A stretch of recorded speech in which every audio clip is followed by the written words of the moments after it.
سورۃ بنی اسرائیل کی آیت نمبر 80 ہے۔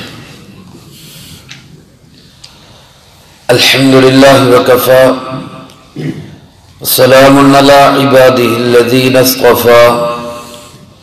خصوصا علی سید الرسل وخاتم الانبیاء وعلى آلہ واصحابہ الاتقیاء اما بعد فاعوذ باللہ من الشیطان الرجیم بسم اللہ الرحمن الرحیم وَقُلْ رَبِّ أَدْخِلْنِي مُدْخَلَ صِدْقٍ وَأَخْرِجْنِي مُخْرَجَ صِدْقٍ وَاجْعَلْ لِي مِن لَّدُنكَ سُلْطَانًا نَصِيرًا وَقُلْ جَاءَ الْحَقُّ وَزَهَقَ الْبَاطِلُ إِنَّ الْبَاطِلَ كَانَ زَهُوقًا وَقُلْ رَبِّ أَدْخِلْنِي مُدْخَلَ صِدْقٍ، اور آپ یوں فرمائیے، اے میرے پروردگار مجھے داخل کر سچائی کے ساتھ داخل ہونے کی جگہ میں، وَأَخْرِجْنِي مُخْرَجَ صِدْقٍ، اور مجھے نکالیے نکلنے کی جگہ سے سچائی کے ساتھ، وَاجْعَلْ لِي مِن لَّدُنكَ سُلْطَانًا نَصِيرًا، اور بنا دے میرے لیے اپنی رحمت سے کوئی دلیل جو مددگار ہو۔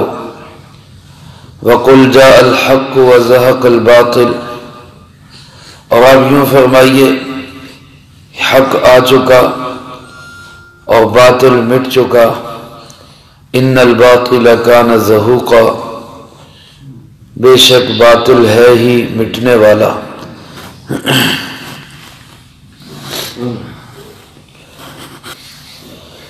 ان آیات مبارکہ میں سے پہلی آیت مبارکہ میں اللہ رب العزت نے جناب محمد کریم صلی اللہ علیہ وسلم کو ہجرت کی اشارتاً اجازت بھی دی ہے، اور ہجرت کرتے ہوئے جو دعا کرنی ہے وہ دعا بھی سکھائی ہے۔ اور دوسری آیت مبارکہ میں یہ نوید اور بشارت سنائی گئی کہ یہ مکہ مکرمہ کو چھوڑنا عارضی طور پر ہوگا، ایک وقت آئے گا کہ یہاں پر دوبارہ حق کا غلبہ ہوگا اور باطل یہاں سے مٹے گا، اور باطل ہے ہی مٹنے والا۔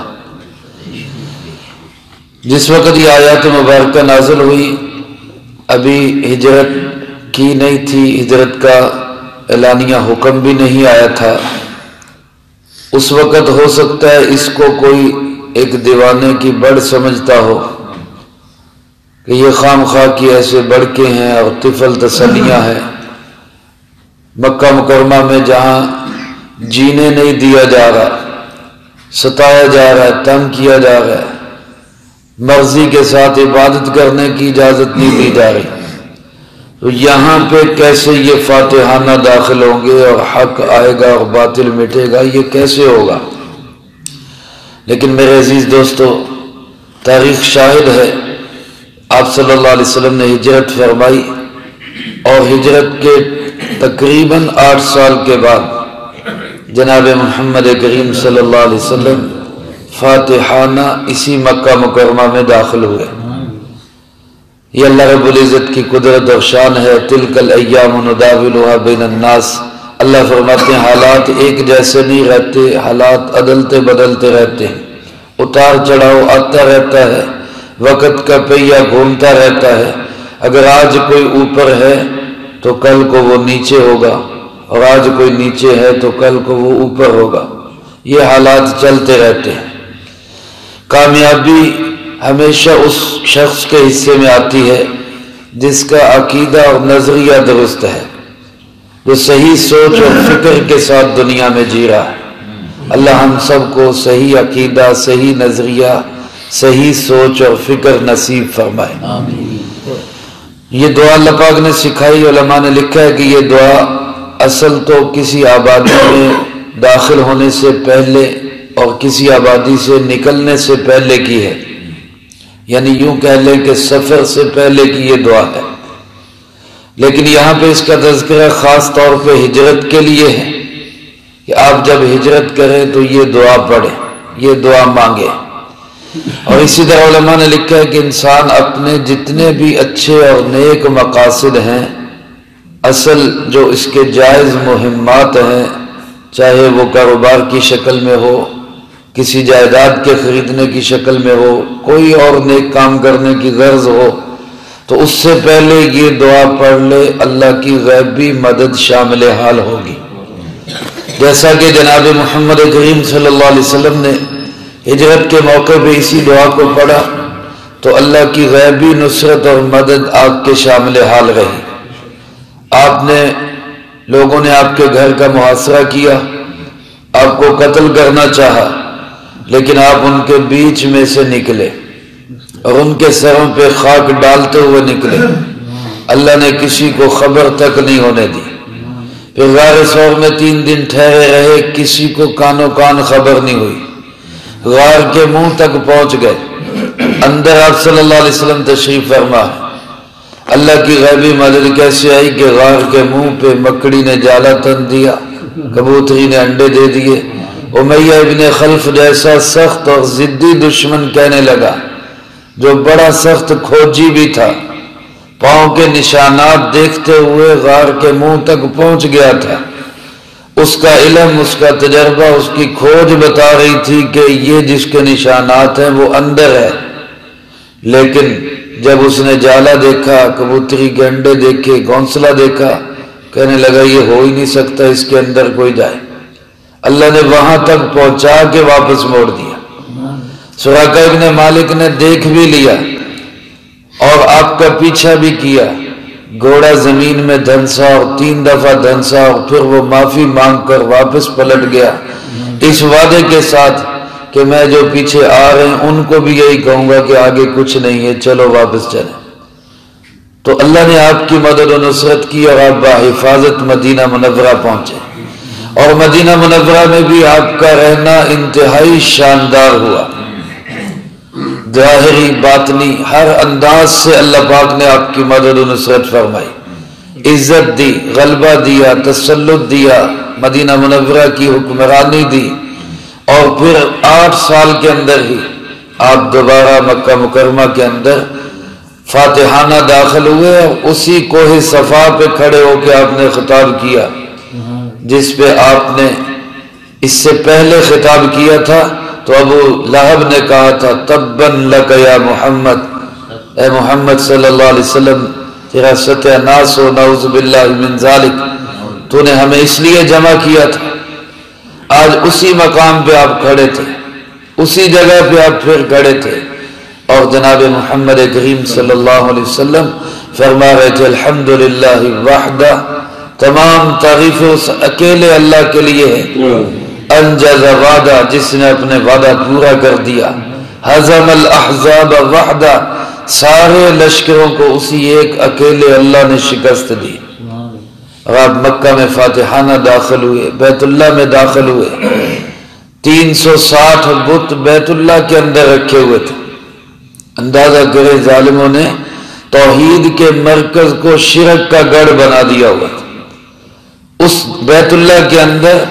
جہاں سے صرف اللہ اکبر اور لا الہ الا اللہ کی صدائیں بلند ہونی چاہیے تھی،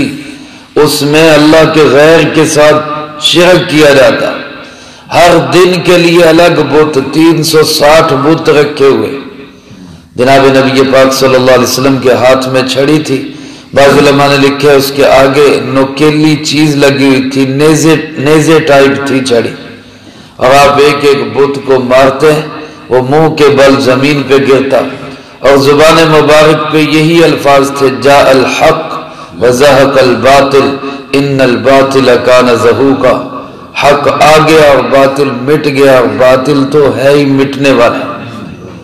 اور بعد میں آپ نے صحابہ سے فرمایا ان بتوں کو توڑ دو۔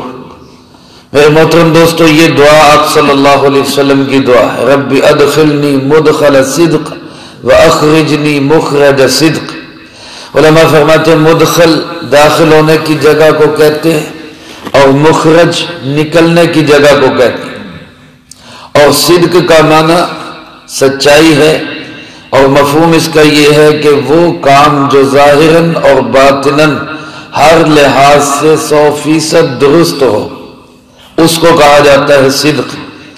جیسے کہ قرآن کریم میں دوسری جگہ لسان صدق، سچی زبان، یعنی 100% ظاہری باطنی ہر لحاظ سے صحیح زبان، اور جنتیوں کے ٹھکانے کو کہا گیا مقعد صدق، سچا ٹھکانہ، یعنی ظاہراً باطناً ہر لحاظ سے 100% درست ٹھکانہ۔ اور اسی طرح فرمایا گیا ان لہم قدم صدق، ان جنتیوں کا رب کے سامنے آنا سچا آنا ہوگا، یعنی 100% ظاہری باطنی ہر لحاظ سے درست ہوگا۔ تو علماء فرماتے یہاں بھی یہی مراد ہے، اللہ مجھے داخل کرنے کی جگہ میں بھی اس طرح داخل کر کہ 100% میرا داخل ہونا درست ہو، اور نکلنے کی جگہ سے بھی مجھے اس طرح نکال کہ 100% میرا نکلنا بھی وہاں سے درست ہو۔ میں صرف اللہ تیری رضا کے لیے داخل ہوں اور تیری رضا کے لیے ہی نکلوں۔ اب داخل ہونے کی جگہ کیا ہے اور نکلنے کی جگہ کیا ہے؟ تو زیادہ تر مفسرین فرماتے ہیں کہ مدخل سے مراد مدینہ منورہ ہے جہاں آپ نے داخل ہونا ہے، اور مخرج سے مراد مکہ مکرمہ ہے جہاں سے آپ نے نکلنا ہے۔ چونکہ مکہ مکرمہ سے نکلنا مقصود نہیں تھا، وہ تو مجبوراً نکل رہے تھے، مدینہ منورہ میں جانا یہ مقصود تھا، اس لیے مدینہ منورہ میں داخل ہونے کو پہلے ذکر کیا اور نکلنے کو بعد میں ذکر کیا۔ اور بعض مفسرین کرام رحمہ اللہ نے یہ بھی فرمایا کہ داخل ہونے سے مراد قبر میں داخل ہونا، اے اللہ میرا قبر میں داخلہ اچھا کر دے، اور مخرج سے مراد قبر سے ہی اٹھنا، اے اللہ میرا قبر سے اٹھنا بھی اچھا کر دے۔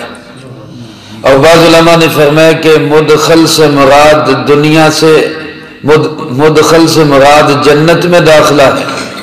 اور مخرج سے مراد دنیا سے نکلنا ہے، اے اللہ دنیا سے میرا جانا بھی اچھا کر دے اور جنت میں میرا داخل ہونا بھی اچھا کر دے۔ لیکن زیادہ تر مفسرین کی رائے یہی کہ مدخل سے مراد مدینہ منورہ اور مخرج سے مراد مکہ مکرمہ، اے اللہ مدینہ منورہ میں میرا داخلہ بھی اچھا ہو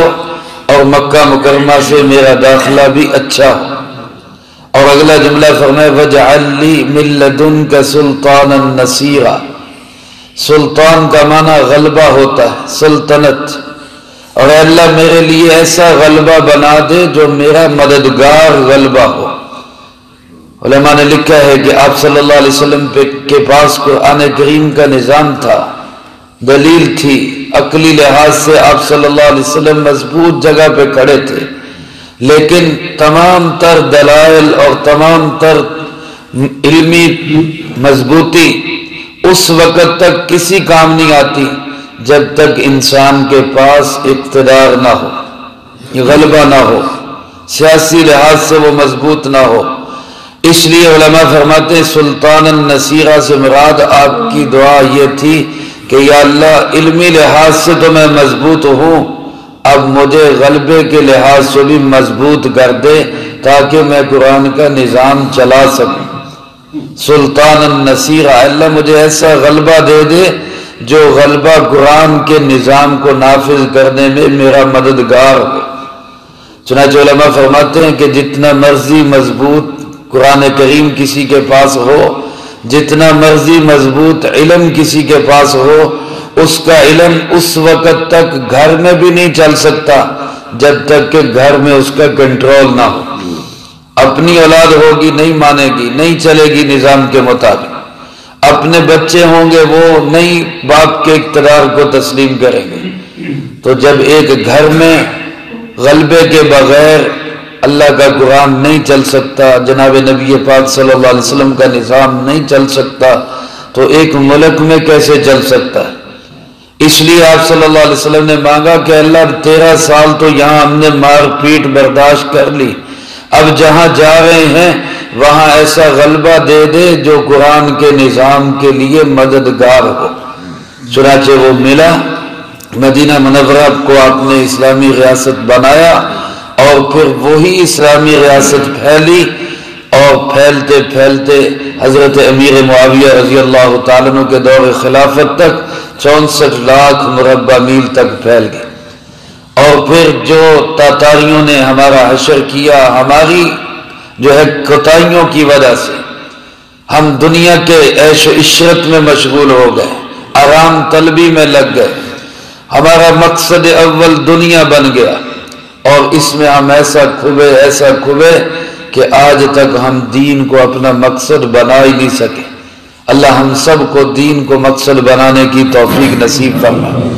غلبہ اسلام، اللہ کا کلمہ سب سے اونچا ہو جائے،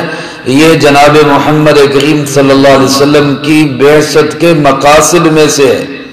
اللہ فرماتے ہیں ہم نے آپ کو بھیجا ہی اس لیے ہے تاکہ اللہ کا دین سارے دینوں میں سب سے اونچا ہو جائے۔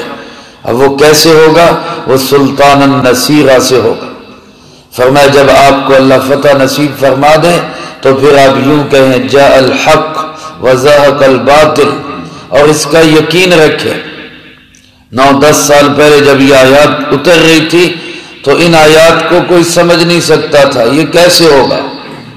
آپ خندق کھود رہے ہیں، مدینہ منورہ میں ہے، خندق کی کھدائی ہو رہی ہے، سن 4 ہجری کے اندر خندق کھودی جا رہی ہے، ایک چٹان آ گئی جو کسی سے نہیں ٹوٹ رہی، سب زور لگا رہے کسی سے نہیں ٹوٹ رہی، حتیٰ کہ سلمان فارسی رضی اللہ تعالیٰ عنہ جنہوں نے خندق کھودنے کا مشورہ دیا تھا ان کو بلایا گیا، اب انہوں نے زور لگایا نہیں ٹوٹی، آپ صلی اللہ علیہ وسلم کو اطلاع کی گئی، آپ تشریف لائے، آپ نے کھدال پکڑی، آپ نے خود اس چٹان پہ ماری اور زور سے ماری اور ساتھ کہا اللہ اکبر۔ علماء فرماتے کہ ایک زوردار چمک اس میں سے نکلی، اور اس روشنی میں آپ نے فرمایا اللہ نے مجھے قیصر کے محلات دکھا دیے، وہ بھی فتح ہو گئی، اور چٹان کا تہائی حصہ ٹوٹ گیا، پھر آپ نے دوبارہ ماری، پھر اسی طرح اللہ اکبر فرمایا، روشنی نکلی اور ایک چمک نکلی، آپ نے فرمایا اس چمک میں اللہ نے مجھے کسرا کے محلات دکھا دیے، پھر آپ نے تیسری دفعہ ماری، 2/3 چٹان ٹوٹ گئی، تیسری دفعہ ماری اللہ اکبر کہا اور پھر چمک نکلی، آپ نے فرمایا اللہ نے مجھے یمن کا وائٹ ہاؤس بھی دکھا دیا، قصر ابیض بھی دکھا دیا، یعنی ان سب جگہوں پہ میرا تسلط اور میرا غلبہ ہوگا، اسلام کا غلبہ ہوگا۔ چٹان ریزہ ریزہ ہو گئی، لیکن جو منافقین تھے پاس کھڑے ہوئے دائیں بائیں جو کفار تھے وہ مذاق اڑانے لگے، لو جی کھانے کو مل نہیں رہا، اپنے دفاع کے لالے پڑے ہوئے ہیں، اپنے آپ کو محفوظ بنانے کے لیے پریشان ہیں اور خواب دیکھ رہے ہیں اتنی بڑی بڑی طاقتوں کے فتح۔ لیکن دنیا نے دیکھا پھر انہی فاقہ مست غریب اور بے لباس لوگوں نے جو اسلحے کے لحاظ سے بھی کمزور، افراد کے لحاظ سے بھی کمزور، دنیا پہ اللہ کا نظام چلا کے دکھایا، اس کے پیچھے طاقت کیا تھی؟ اللہ پہ اعتماد، توکل اور بھروسہ۔ اللہ ہم سب کو بھی یہ نصیب فرمائے۔ اسی طرح اس کو کوئی دیوانے کی بڑھ سمجھے گا، جاء الحق وزہق الباطل، کیسے ہوگا؟ لیکن 8 ہجری میں جب ہوا تو دنیا نے اپنی آنکھوں سے دیکھا، اللہ کے محبوب صلی اللہ علیہ وسلم نے بتوں کو توڑا۔ علماء نے لکھا ہے اسی آیت مبارکہ کی روشنی میں کہ کفار کے نشانات کا مٹانا یہ واجب ہے۔ اللہ پاک اسلام کو، مسلمانوں کو کسی جگہ تسلط اور غلبہ دیں تو وہاں پہ کافروں کے جتنے نشانات ہوں، ان کے بت ہوں، شرکی اڈے ہوں، ان کا مٹانا حاکم وقت پر واجب ہے۔ اسی کی روشنی میں علماء نے لکھا ہے جتنے ایسے نشانات جو معصیت کے نشانات ہیں، بیہودہ تصاویر ہیں، اسی طرح موسیقی کے آلات ہیں، گانے بجانے کی چیزیں ہیں، ان سب کا توڑ دینا اور ختم کر دینا، مٹا دینا، یہ حاکم وقت پہ واجب ہے، یہ لازم اور ضروری ہے۔ میرے بھائیو، آج تصویر سازی کا فتنہ اتنا عام ہو گیا کہ ہم لوگ بھی اس کو گناہ ہی نہیں سمجھتے، اس کو گناہ دل میں خیال بھی نہیں آتا کہ یار یہ غلط کر رہے ہیں، اور موبائل کی تصویر کو بھی دھڑا دھڑ سمجھتے ہیں کہ یہ تو چلو اس میں تو کوئی حرج نہیں، اگرچہ اس میں اختلاف ہے، تاہم جو اختلاف کرنے والے علماء ہیں وہ بھی کہتے ہیں کہ بلا ضرورت موبائل کی تصویر بھی درست نہیں ہے، یہ بھی جائز نہیں ہے۔ تو ان نشانات کا ختم کرنا جہاں تک ہمارا تسلط ہمارے ذمہ واجب ہے، اور جہاں تک حکومتوں کا تعلق ہے ان کے ذمہ واجب ہے کہ ان نشانات کو، باطل کے ان نقشوں کو مٹائیں، اس کی کوشش کریں کہ یہ نشانات ختم ہو۔ تو بہرحال اللہ کے محبوب صلی اللہ علیہ وسلم نے ان نشانات کو مٹایا، ختم کیا۔ قرب قیامت میں جب حضرت عیسیٰ علیہ السلام دنیا میں تشریف لائیں گے، ہمارا ایمان ہے آپ تشریف لائیں گے اور جناب نبی پاک صلی اللہ علیہ وسلم کے دین کے مطابق پوری دنیا پہ اسلامی نظام چلائیں گے، تو حضرت عیسیٰ علیہ السلام بھی صلیب کے نشان کو ختم کریں گے، صلیب کا نشان دنیا سے مٹائیں گے۔ صلیب کے نشان مٹانے کا مطلب کیا؟ کہ صلیب کی عبادت ہی ختم کر دیں گے، کوئی صلیب کی عبادت کرنے والا نہیں ملے گا۔ اسی طرح خنزیر کو قتل کر دیں گے، دنیا میں کہیں کوئی خنزیر کھانے والا پالنے والا نہیں ملے گا۔ یہ میرے بھائیوں دنیا کے اندر آج ہی ہمارے ذمہ ہے باطل کے ایسے نشانات کو ہم مٹانے کی کوشش کریں۔ اللہ پاک نے اپنے محبوب کو یہ حکم دیا اور آپ نے کر کے دکھایا، اور اس کے آخر میں فرمایا ان الباطل کان زہوقا، باطل کے اندر کوئی جان نہیں، حق والے حق کے لیے اٹھ کھڑے ہوں، باطل تو ہے ہی مٹنے والا، تو مکڑی کا جالا ہے، اس کی کیا حیثیت ہے۔ آج اگر باطل ہمارے سروں پہ مسلط ہے تو وہ صرف اس لیے کہ ہم حق والوں نے حق نہیں پہچانا۔ اللہ ہم سب کو حق کے لیے آواز اٹھانے کی توفیق نصیب فرمائے۔